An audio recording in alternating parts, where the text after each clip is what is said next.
Father,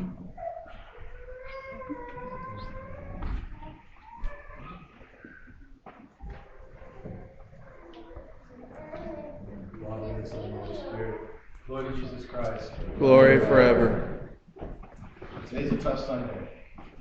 Publican and the Pharisee is always a tough Sunday because whether you look at the publican or whether you look at the Pharisee, you have to see yourself. And we so often don't want to see ourselves. It's the toughest thing for us. Interestingly enough, today is also the day we commemorate the main feast day of St. Nicetas of Novgorod, the Bishop of Novgorod. And many of you know the story.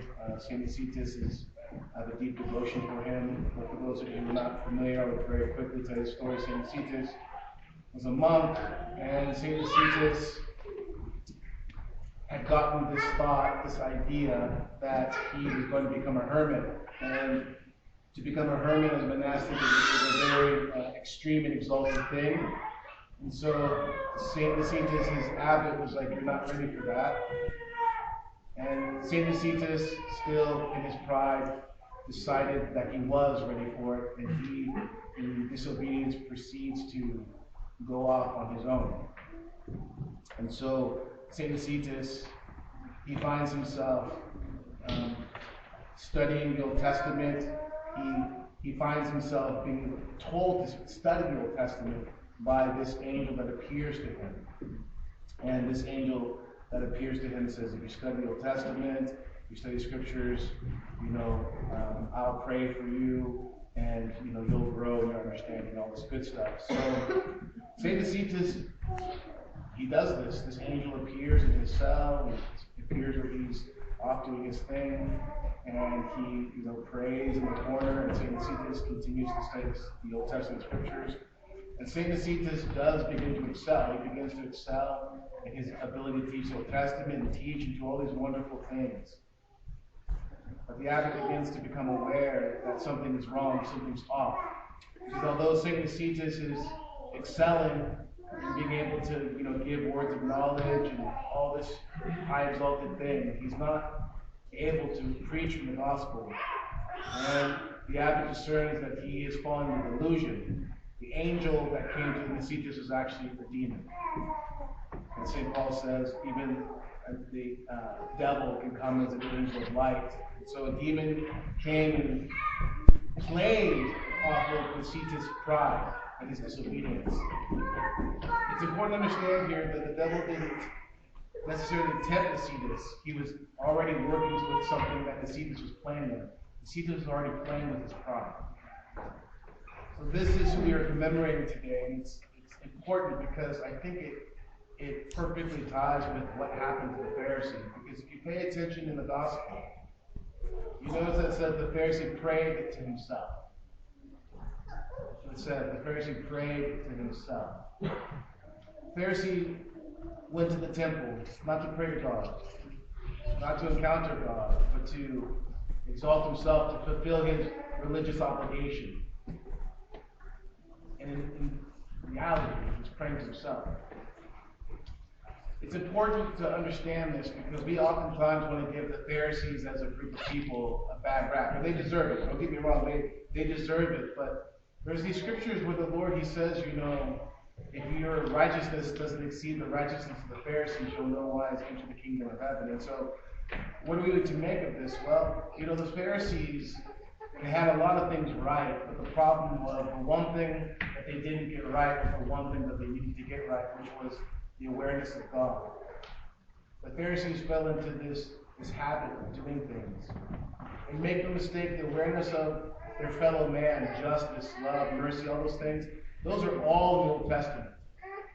If you understand the Old Testament, if you understand the laws that God gave the children of Israel, then you would see that love of neighbor, mercy and justice, all those things are in there, but the Pharisees, they left that off. And so the Pharisee only sees himself. Even though, yes, he's at the temple, even though, yes, he fasts twice a week, which he should do, but the thing is, he's not doing it for the right reasons. So now we come to this juxtaposition of the publican.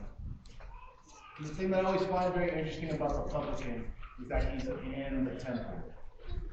He's in the temple. He's actually fulfilling what's expected of him.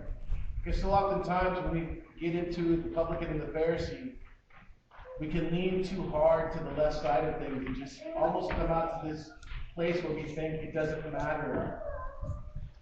Well, it doesn't matter what you do. It doesn't matter. It does matter. And the publican knew this. He knew that he had these obligations that he had to keep. He was in the temple. But the thing is, he had an awareness of God. And this awareness of God is what caused him to not be able to look up at all, but to say, God, be merciful to me, a sinner. You see, the abbot of Nicetas, he had this awareness. Why did he have this awareness? Where did the discernment come from? The discernment came from, number one, the abbot's love of God, but the abbot loved Nicetas. He loved him enough to see that something was wrong. He loved him enough to say something to him. He had an awareness. The publican, although the publican wasn't as virtuous as the abbot, he still had this awareness. My brothers and my sisters, humility is a weird thing because, especially in the Orthodox tradition, we talk so much about it, but how many of us can really understand, put our hands on it? How do we really understand what humility is? I think we're all learning. I know I'm learning. I'm constantly learning every day, and I'm asking God to help me to be humble, because I can't serve you and I can't serve him unless I'm humble. So I'm learning myself. But the one thing that I've learned from the publican, and every year I'm reminded of this, is awareness. My heart oftentimes may not be where I want it to be. I may not have this burning prayer that I'd like to have, but I pray. And I pray because I'm aware of this one thing, that God is with me. He's watching me. It doesn't matter whether I feel like he's there or not, he is. And the publican had this awareness, and that awareness is what gave him this broken heart. You may not have the love for God that you'd like. You may not even be pious and obedient like you'd like to be. You may not be following the fasts or your prayer rule, but you can be aware. You can be aware that God is dwelling not just here in this temple, but in the temple of your heart. Don't lose that awareness. If you can come back to that place and become aware that God is watching you, that he's present with you, and that mercy and that love that you're looking for, it'll come. And it starts there. It starts with this awareness. Look around you and begin to understand that the people that God put into your life, whether they're your sisters or your brothers or your spouses, your children, these are all opportunities to become aware of God. Look at the obligation before you. It is your obligation to care for those around you. It is your obligation to be humble with your spouses, with your brothers and your sisters, with your parents. Become aware of God through honoring these obligations. As we enter into Lent, we have an obligation. An obligation in our society is a bad word. We've all been infected with a really syrupy kind of evangelical prophet mindset towards obligation. But obligation is not bad. Obligation is what keeps families together. A husband is obligated to honor his wife, even when he doesn't want to. This is what keeps the family together. The wife is obligated to honor her husband, even when she doesn't want to, and that's what keeps the family together.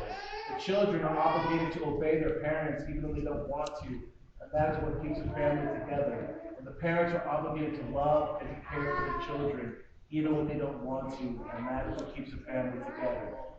Obligation, for us, is a binding agent. It isn't a bad word. In fact, we embrace obligation. But we have to couple our obligation with awareness. Let us be faithful to the things God's given us as much as we can according to our strength. But almost, and even more importantly, let us be aware of God and that obligation. And in doing that, we will be like the publican. We won't hit 100%, but we will be justified before the Lord. In the name of the Father, and the Son, and the Holy Spirit. Amen.